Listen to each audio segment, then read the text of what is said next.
나가사키에 위치한 니시자카 언덕.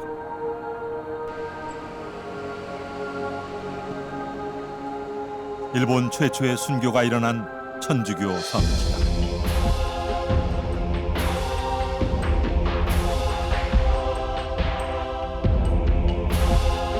(1626년 6월 20일) 9명의 천주교인들이 이곳으로 끌려왔다. 일본인과 유럽인이 뒤섞인 이들 중엔 또大른 이방인이 있었다. 빈센트 카운. 놀랍게도 그는 한국인이었다. 韓国人のその性に当たるものってのは、根ですか。 빈센트 권은 십자가에 묶인 채 화염 속에서 죽어갔다.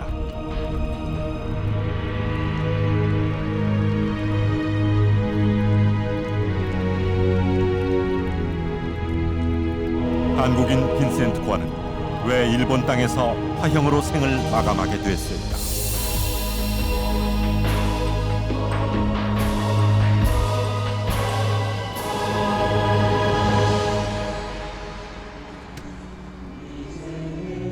우리 역사에서 최초의 천주교 신자는 1784년 세례를 받은 이승훈으로 알려져 있습니다.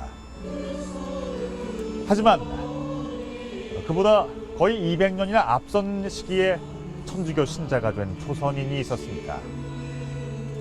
그는 빈센트라는 세례명을 가진 초선인 남자였다고 하는데요. 그는 놀랍게도 일본 천주교의 성지인 이곳 나가사키 니시자카 언덕에서 화형에 처해졌습니다. 오늘 역사 스페셜에서는 역사 속에 묻혀버린 초선인 빈센트 권의 일생을 추적해 보겠습니다. 매년 2월 첫째 주말,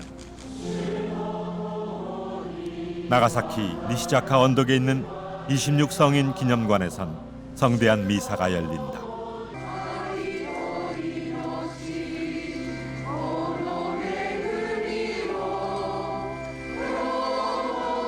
이곳에서 있었던 일본 최초의 천주교 순교를 추도하기 위한 미사다.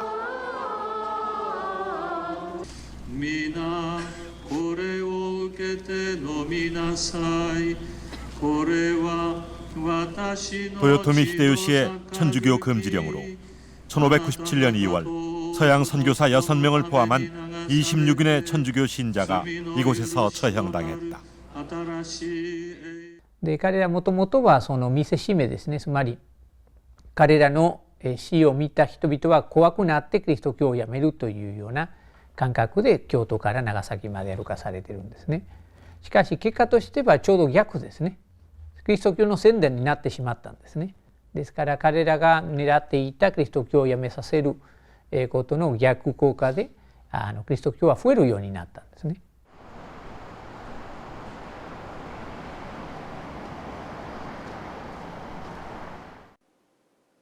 일본 천주교 역사 전문 도서관인 기리스탄 문고.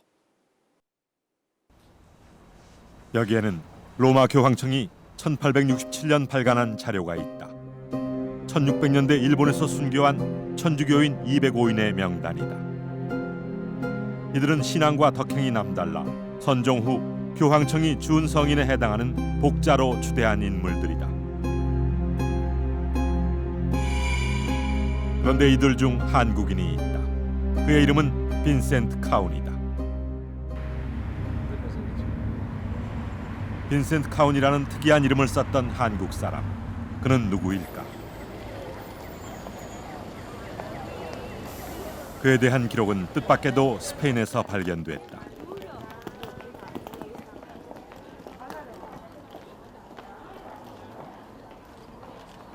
스페인 왕립 역사학회.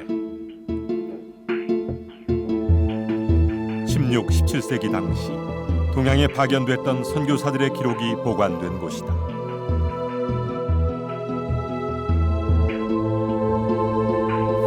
1627년 한 신부가 일본에서 교황청에 보낸 편지에 빈센트 카운이란 이름이 등장한다.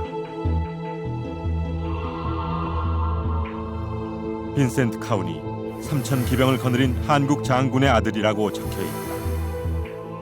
빈센트 카운이란 서양식 이름은 어떻게 붙여진 것일까? 빈센트는 교인이 될 적에 받는 크리스찬 네임, 한국말로 하면 세례명에 해당됩니다. 빈센트 성인을 자기의 주보 성인을 모시는 신자라 이 말이죠. 권씨 이외에는 거기에 가까운 발음이 되는 성씨가 우리에겐 없어요. 그러니까 일반적으로 권씨라고 보고 있다. 편지엔 그가 일본에 가게 된 경위도 기록돼 있다.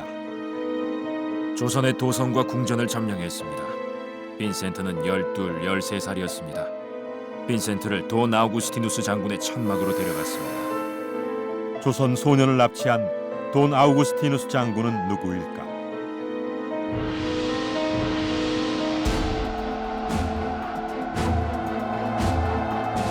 임진왜란 당시 일본군 중엔 십자가 문양의 깃발을 든 부대가 있었다. 일본군 선봉장 고니시 유키나가의 부대였다. もともとはですね、小西行長という、このキリスト教の、洗礼を受けるときには洗礼名を受けるんですね。大体聖人たちの名前を取るんですね。で、彼の場合はアグスティヌスという名前を、ついてるんですから、宣教師たちの記録にはいつもドン・アグスティヌスとかですね、あるいは小西アグスティヌスというふうに、こう出ているんですね。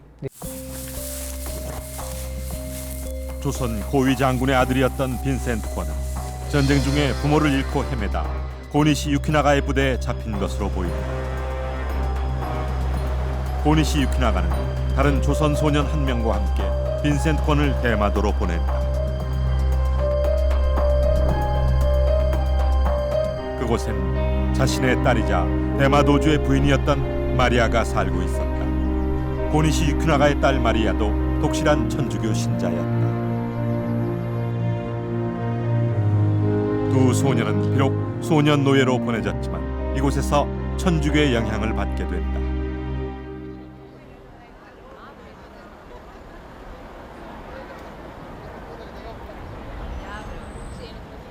제작진은 스페인 마드리드에서 이후 그의 행적에 관한 단서를 찾았다.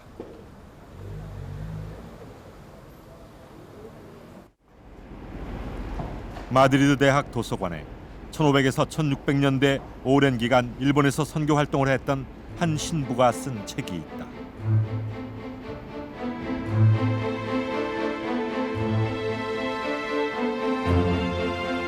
일본에서의 선교 과정에 생긴 일들이 상세하게 정리된 책이다.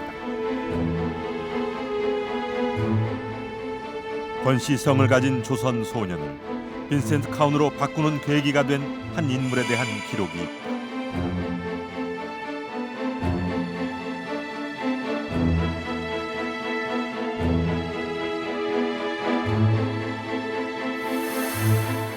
세스페데스 신부는 조선 관료의 아들 빈센트권을 교육시키기 위해 일본의 신학교로 데려갔다.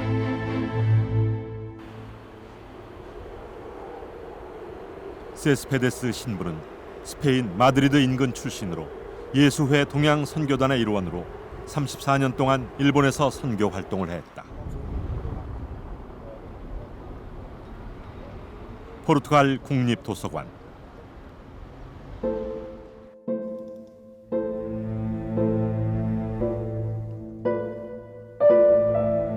15세기에서 17세기 대항해 시대 유럽인들이 목격한 극동 지역의 역사와 문화, 정치, 사회상을 담은 오랜 기록들이 보관돼 있다.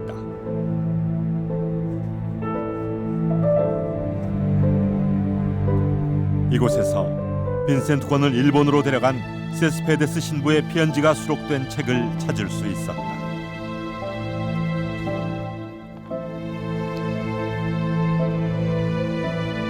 세스페데스의 편지는 총 3통인데 놀랍게도 모두 조선에 관한 이야기를 담고 있다.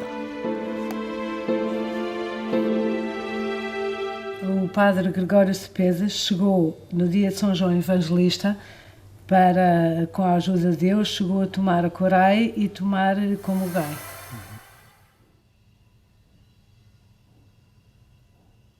기록대로라면 그는 조선을 방문한 최초의 서양인이다. 조선의 고문가인은 어디일까? 진해 앞바다엔 이와 관련한 역사 깊은 바위가 있다.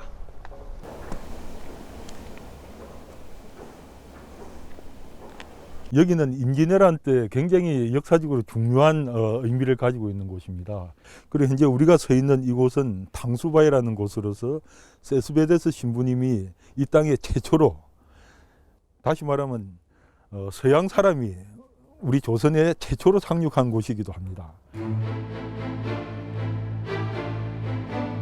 진해의 옛 지명은 웅천이다. 고문가인은 일본어로 고문카와인데 이는 한자로 웅천이다. 세스페데스가 도착한 고문가인은 경남 진해 앞바다였다.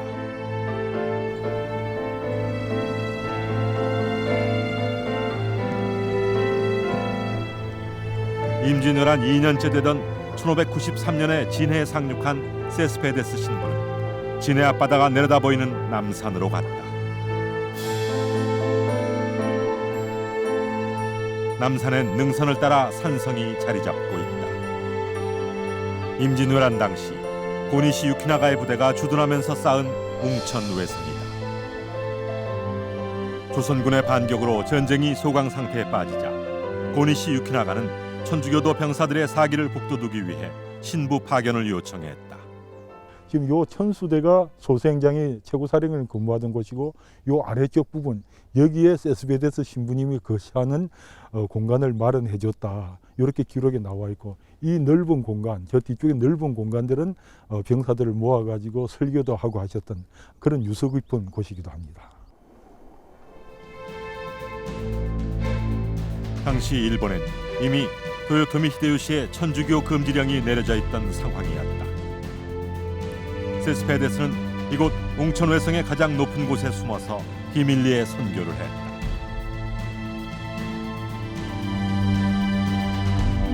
그러나 1년 만에 발각돼 그는 일본으로 돌아가야 했다.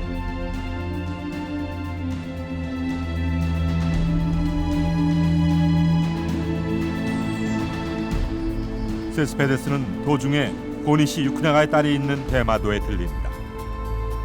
그리고 그곳에 먼저 와 있던 조선 소년들을 만난다.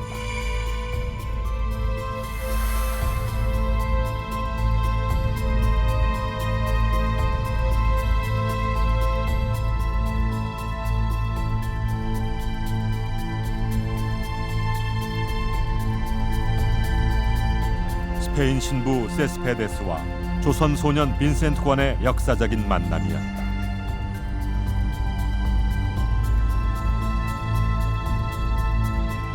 세스페데스 신부는 빈센트 관에게 신학 교육을 시키기 위해 일본으로 데려간다. 권시성을 가진 조선 소년이 빈센트 카운으로 바뀌게 된 시작이었다.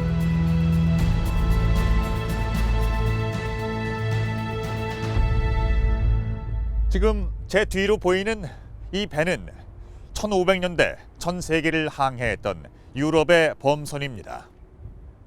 임진왜란 당시 이곳 나가사키에는 이미 저런 서양 배들이 드나들고 있었는데요.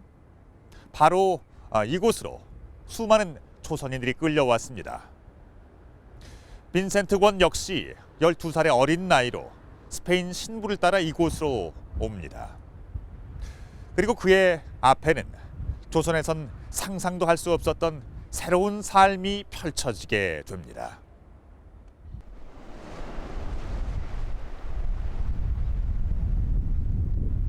일본 규슈 서남쪽 바닷가의 아마쿠사시. 1500년대 일본의 천주교가 전파된 주요 도시 중 하나다. 이곳 사람들은 16세기 중엽 포르투갈과 교역을 하면서 천주교를 빠르게 받아들였다. 이 도시엔 유럽 신학교에 버금가는 수준 높은 카톨릭 교육기관까지 있었다. 아마쿠사 코레지오, 예수회 일본 교구에서 운영하던 신학교였다.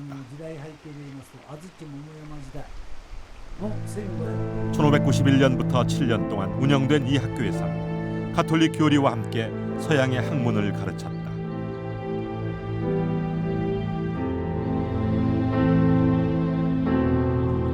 그리고 수련원을 병설 운영해 선교사들을 양성했다.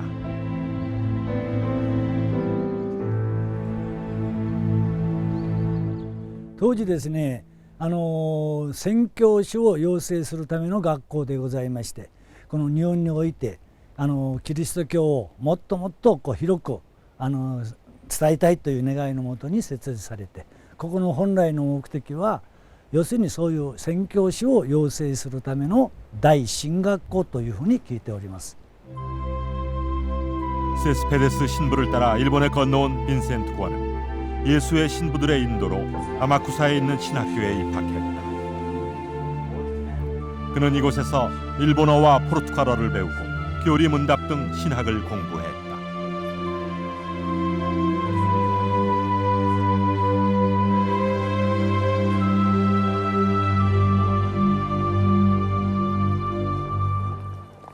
신부들은 빈센트 관처럼 총명한 조선 소년들을 선발해 일찍부터 선교사로 양성하려 했다.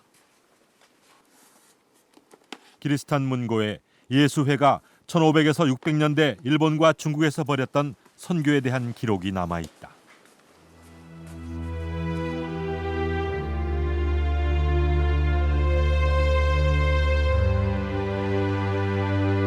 그런데 이곳에서 놀라운 사실을 확인할 수 있다.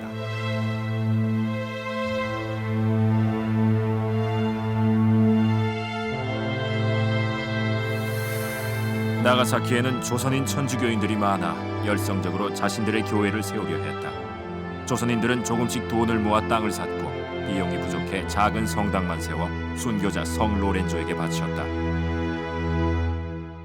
その時にみんな連れてこられた人だから金持ちはいないのにみんな貧しいのにみんな金出し合ってでまた近所の日本人もお金を寄付をしたらしいですね。それで教会ができたとそんな話が記録に残っております。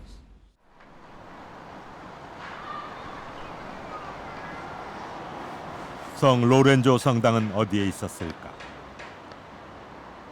나가사키 시내를 관통해 흐르는 타카시마 가와라 강.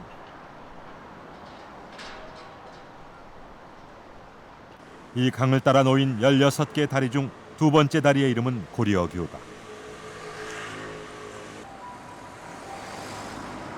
왜 이곳에 고려란 이름이 붙은 것일까? この橋の向こう側が昔高麗町と言ってたんですね。なぜ高麗町と言ってたかといったら秀吉の、朝鮮出兵のために連れてこられた人がたくさん住まわされていたところなんですよね。それで高麗町に架かる橋ということで高麗橋。 고려교 건너편에 자리 잡은 이세 신사. 성당을 파괴하고 그 자리에 사원과 신사를 세우는 막부의 정책에 따라 1637년 지어졌다. 바로 이 자리에 400여 년 전 조선인들이 세운 성 로렌조 성당이 있었던 것으로 추정된다. 그런데 왜 나가사키에 이토록 많은 조선인들이 살고 있었던 것일까? 규슈 서쪽에 위치한 나가사키는 당시 유럽의 상선들이 드나들던 교역의 중심지였다.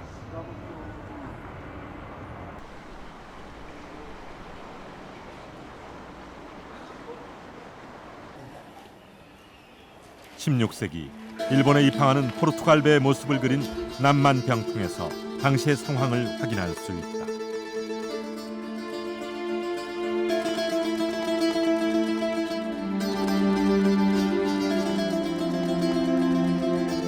유럽인들의 배엔 당시로선 획기적인 신무기 대포가 실려 있다. 전국시대 천하쟁패를 두고 싸우던 큐슈의 영주들은 서양인들이 가져온 과학 문명과 무역 이익을 얻기 위해 그들의 천주교를 받아들였다.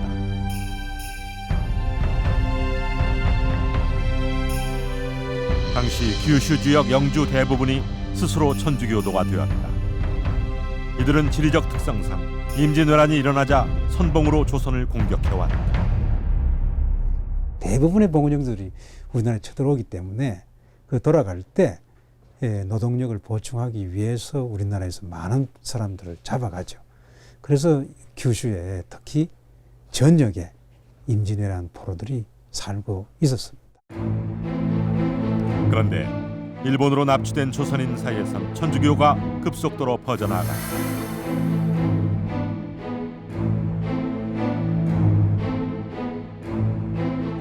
규슈에 진출했던 신부들은 조선 포로들에 대한 포교에 박차를 가했다. 나가사키에서 300여 명의 조선인 남녀노예들이 세례를 받았다.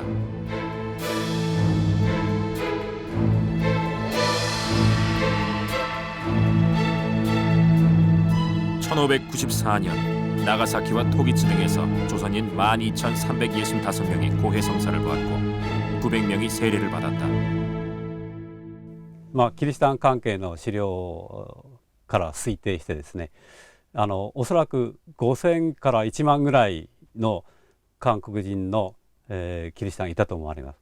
特に長崎では1500から2000ぐらいおりましたし、少なくとも5000人は下らないと言えます。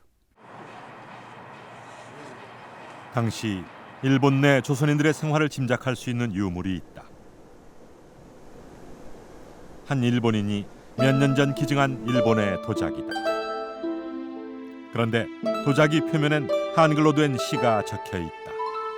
개야 짖지 마라. 밤사람이 모두 도둑인가. 조목지 호구려님이 지슌 다니노라. 그 개도 호구려 개인지 듣고 잠잠하노라. 호고려는 당시 일본에서 조선을 부르던 말이다. 밤사람이란 무슨 뜻일까?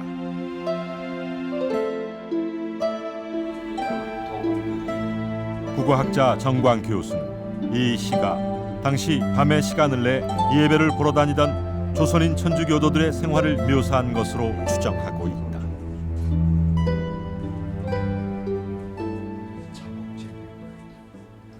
낮에는 자기 일을 해야 하고 일본인들의 감시를 직접 받아야 되기 때문에 자유롭게 고향 얘기를 할 수 없고 고향 사람들 만날 수가 없었습니다. 그래서 주로 이제 밤에 움직여서 만나는데 아마 나가사키의 그 전주교회에서 만난 것도 그런 이유가 아닌가 그렇게 생각을 합니다. 주로 이제 일본인들을 피해서 자기들만 모일 수 있는 장소 그걸 찾았고 주로 밤에 낮에는 일을 해야 하니까 밤에만 할 수 없었던 고달픈 우리 납치인들의 그 슬픈 생활을 볼 수가 있죠. 조선 신도들은 일본인들의 감시와 고된 일상 속에서도 하나로 뭉칠 수 있는 신앙을 갈구했다. 어느 날 밤 성당 밖에서 벌어졌던 사건에 대한 기록에서도 확인된다.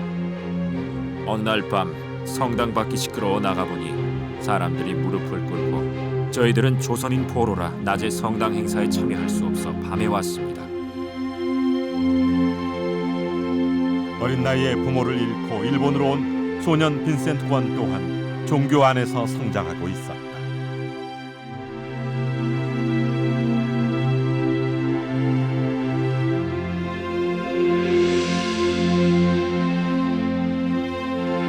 신학교를 졸업하고 선교사가 되기 위한 준비를 하고 있던 빈센트 권은 조선인들의 신앙 생활의 중심에 있었다.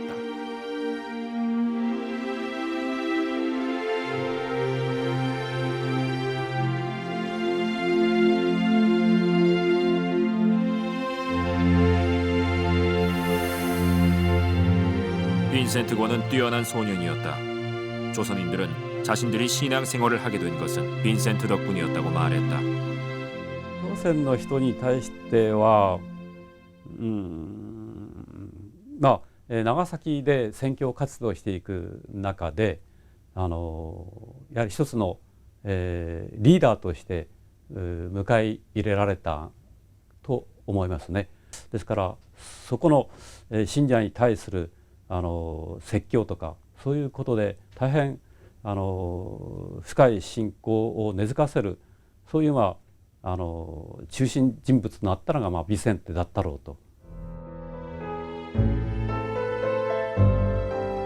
빈센트 권은 교리서를 한글로 번역해가며 조선인들을 상대로 한 포교와 자선에 앞장섰다.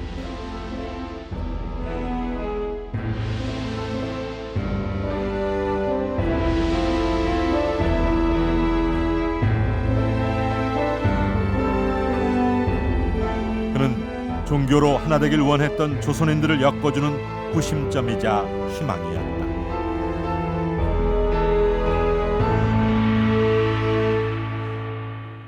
예수의 신부들의 지도로 일찍부터 선교사 수업을 받아왔던 빈센트 권은 수천 명에 달하는 조선 천주교도들 사이에서 주요 인물이 됩니다.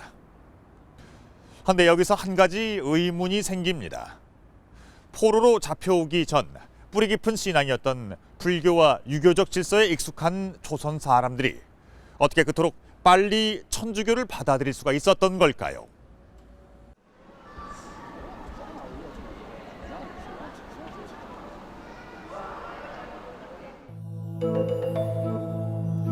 한중일 삼국의 초상화를 중심으로 세계 초상화를 모은 한 전시회.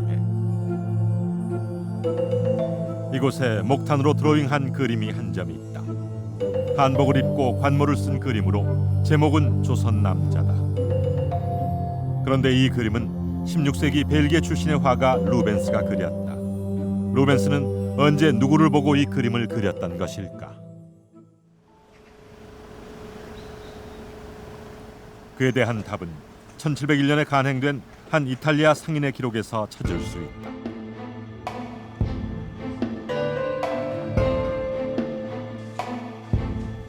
프란체스코 카를레티가 쓴 나의 세계 일주기는 이탈리아 상인 카를레티가 전 세계를 다니며 보고 들은 것을 항해기 형식으로 기록했다.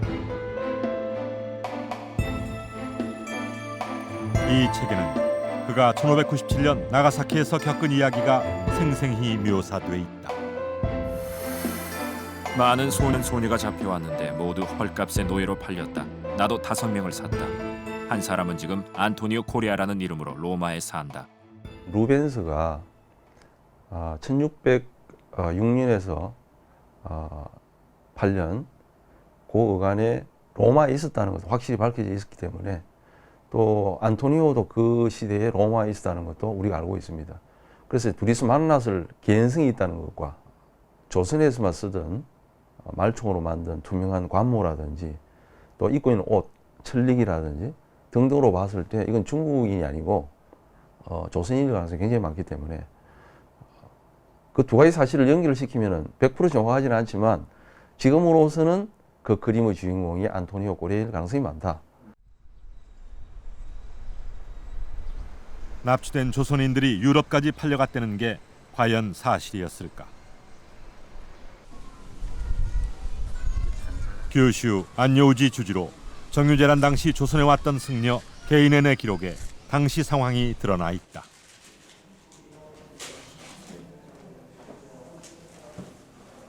그는 조선에 8개월간 머물면서 목격한 것을 일기 형식으로 기록했는데 여기에 충격적인 내용이 있다.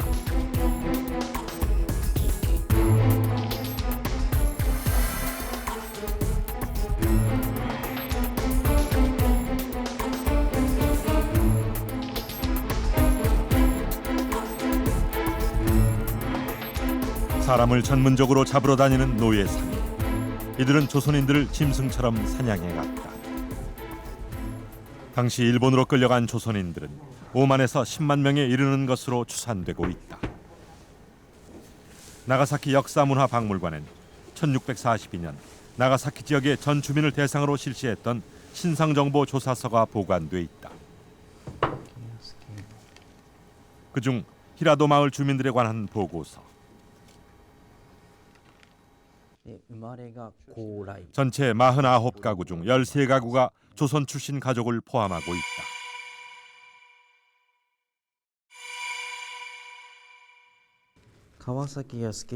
이들 중엔 특이하게도 제3국에서의 체류 경험이 있는 사람이 있다. 가와사키라는 일본 이름을 쓰던 조선 남자의 부인이다. 朝鮮半島の出身の方ですね。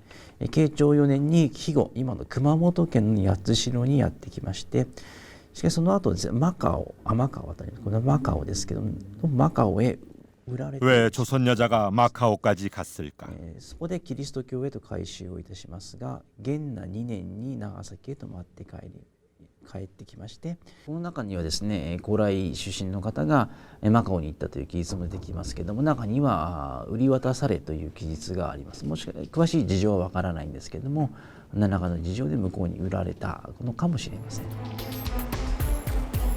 9살 때 일본으로 납치된 그녀는 포르투갈 노예상에 팔려 마카오로 갔다. 마카오에서 천주교로 개종한 후에야 일본으로 돌아올 수 있었다. 당시 조선 포로들은 포르투갈 상인이 가져온 소총 혹은 고급 옷감과 맞바꿔져 필리핀 마카오는 물론 인도까지 팔려나갔다. 조선인 노예가 너무 많아 국제 노예 시세가 폭락할 정도였다. 비인간적인 조선인 노예 매매에 대해 처음 문제를 제기한 것은 천주교 신부들이었다. 1598년 9월 4일 일본 천주교구에서는 나가사키에서 이 문제에 대한 대책 회의를 열었다. 일본 교구장 세르게이라 주교가 각지에 있던 신부 12명을 소집했다. 당시의 회의록이 아직 남아있다. 이날 회의에서 일본 곳곳에서 목격한 조선인 포로 매매 사례를 고발하고 이에 대한 대책을 결의한 것으로 기록돼 있다. 이날 회의 보고서에는 신부들이 직접 증언한 대단히 특이한 사실이 기록돼 있다. 일본 노예 상인들은 조선 땅에서 사람들을 마구잡이로 납치했다. 그들은 납치한 조선인들을 마카오에서 조선 해상으로 온 포르투갈인들에게 팔았다.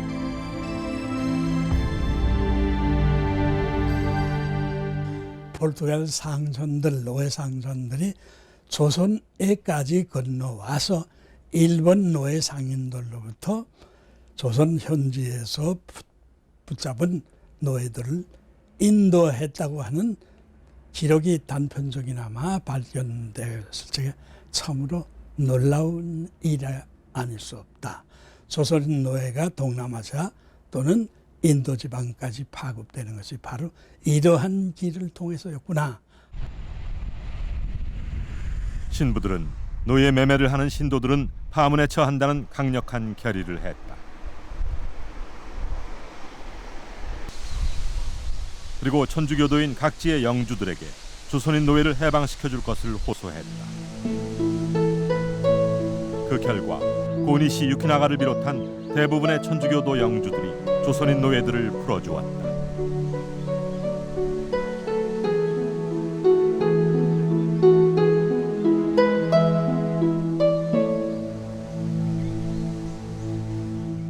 그리스도者として人を撃ったりとか買う人がキリスト教から追い出されると、非常にキリスト教で言えば一番厳しい罰を与えたんですね。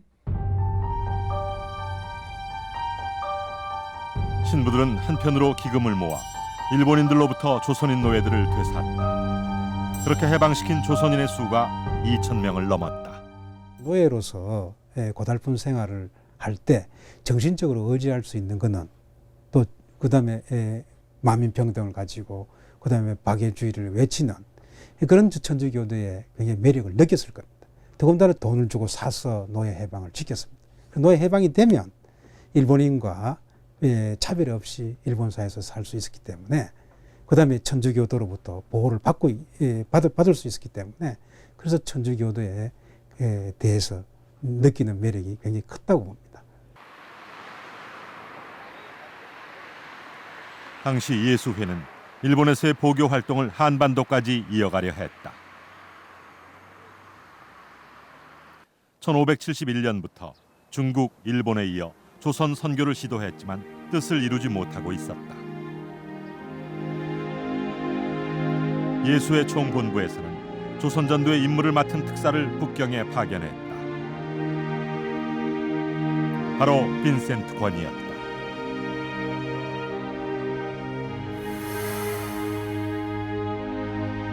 복음을 전도하기 위해 신부 한 명과 함께 빈센트 권을 조선으로 보내기로 결정하였습니다. 일본에서 들어가는 것이 불가능해 중국을 통해 들어가도록 빈센트를 보낸 것입니다.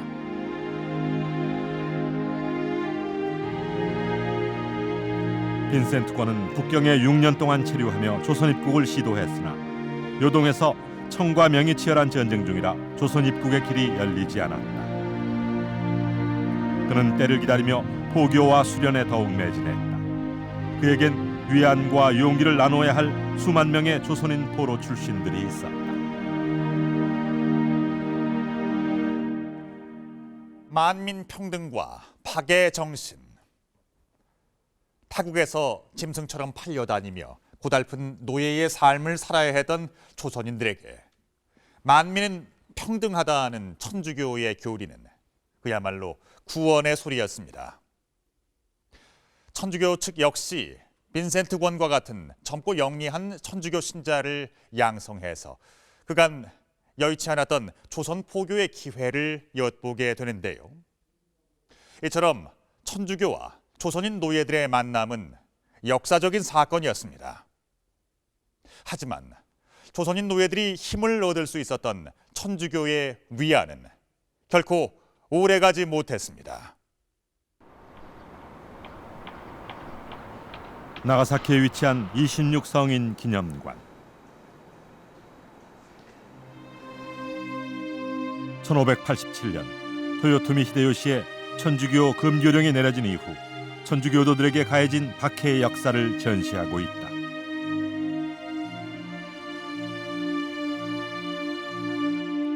이곳에 일본의 천주교도들이 모셨던 성물이 한 점이 있다.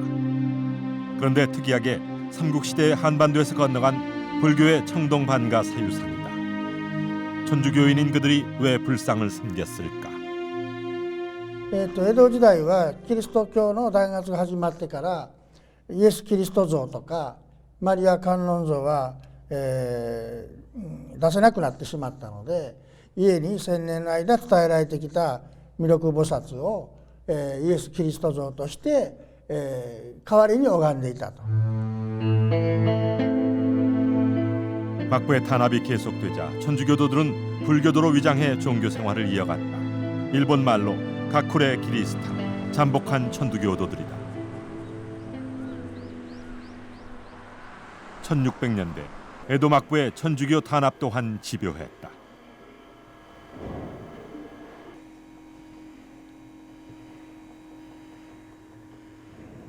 당시 일본엔 나무로 만든 특이한 모양의 성모상이 있었다.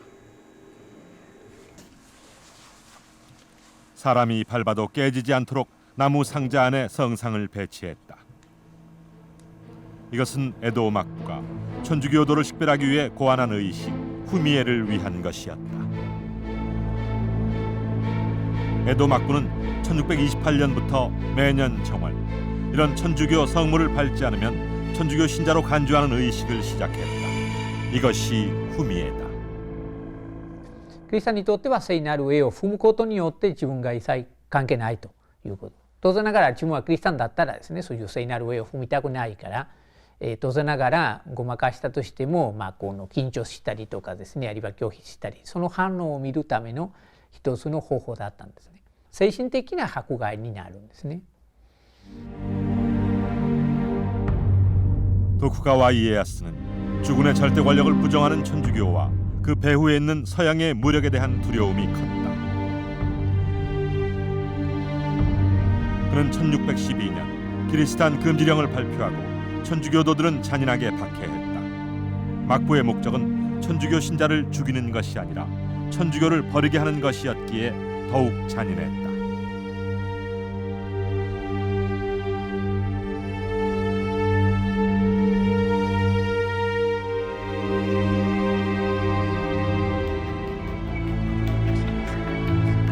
조선인 천주교도들의 상황은 어땠을까? 나가사키 주민들에 대한 신상조사는 원래 천주교 신자들을 개종시키기 위한 것이었다. 이 문서에 한 조선인 여자가 받은 고문의 내용이 기록돼 있다.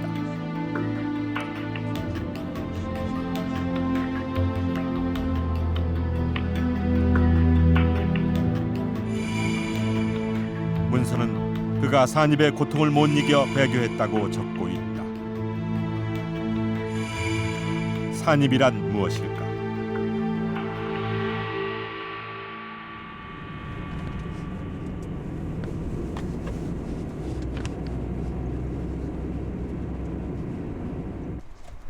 나가사키현 시마바라에 위치한 운젠 열탕.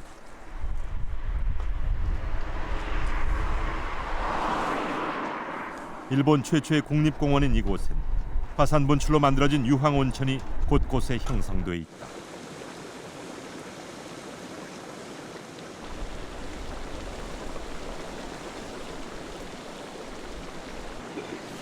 수증기의 온도가 100도를 넘는다.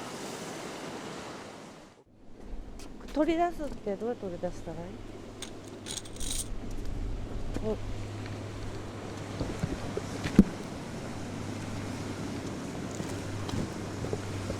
온천에서 자연 발생하는 수증기만으로도 계란이 익을 정도다.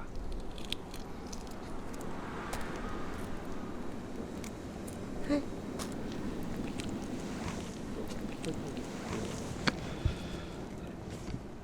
温泉卵なんですけれども、あちらの方でブクブク出てる、温泉の方は90度、こちらの蒸気で出てる方は120度になります。だいたい13分ぐらい、蒸すようになります。 이곳의 다른 이름은 운젠 지옥이다. 1629년 8월 이곳에 천여 명의 천주교 신자가 끌려왔다.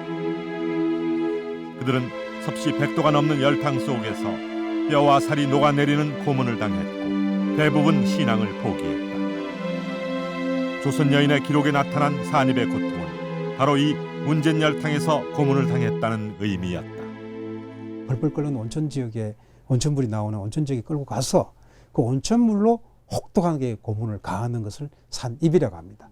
어느만큼 고문이 가했냐면 심했냐면 3일 동안 견뎌내는 사람이 거의 없다라고 할 만큼 아주 혹독한 고문이었습니다. 조선인들이 나가사키에 세운 성 로렌조 성당 또한 이때 불타 없어졌다.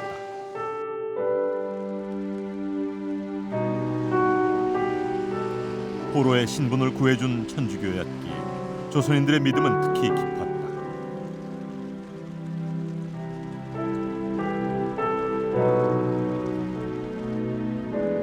약 300여 명의 조선인 천주교도들이 고문 끝에 사망한 것으로 추산된다.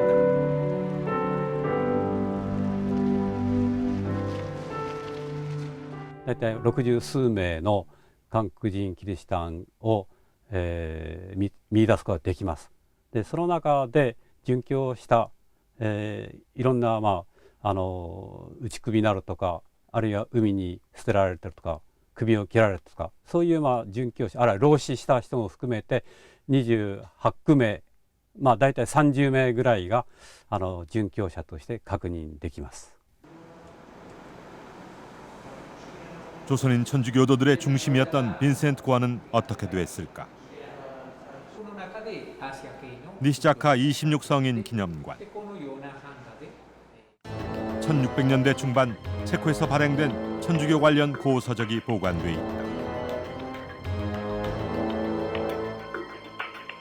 이곳에 빈센트 관의 최후가 담긴 그림이 있다. 1626년 6월 20일 나가사키에서 천주교 신자들이 화형당한 사건을 기록한 그림이다.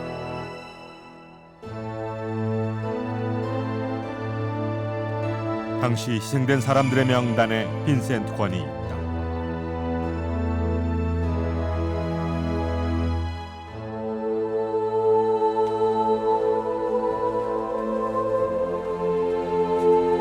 (1625년) 빈센트 관은 숨어서 포교를 하다 신부들과 함께 시마바라에서 체포됐다.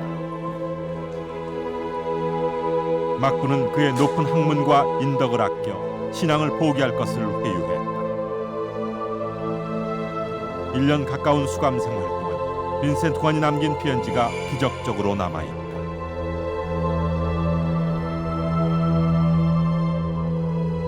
저는 1592년 한국에서 태어나 일본으로 왔으며 같은 해 12월 교회에 들어가 주님의 은총으로 33년을 지냈습니다.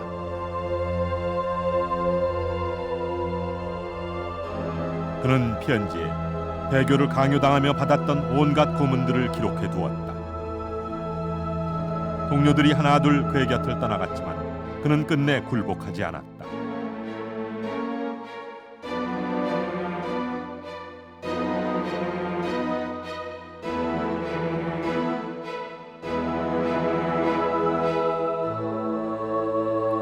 그의 믿음에 감명받은 예수회 일본 교구는 감옥에서 그를 파격적으로 수사에 임명한다.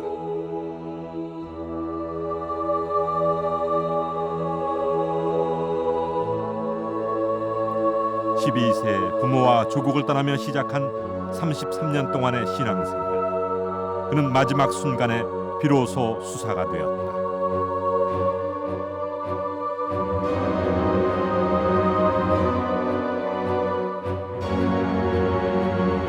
일본 정부는 그가 배교할 가능성이 없다고 보고 1626년 6월 20일 나가사키 니시자카 언덕으로 끌고 간다.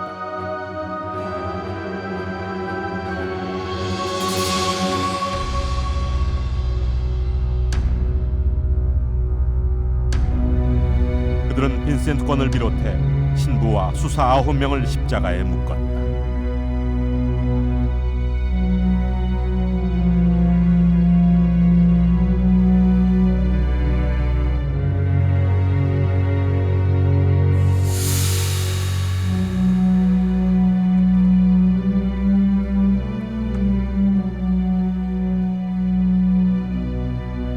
조국이 보호해주지도 구해주지도 않았던 소년 포로였던 빈센트 권.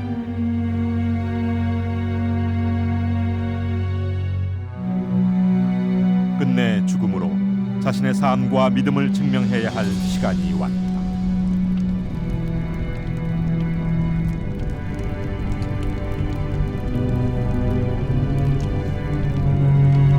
조선인 천주교 신자 빈센트 권은 화염 속에서 찬미가를 부르며 기꺼이 죽음을 맞이한다.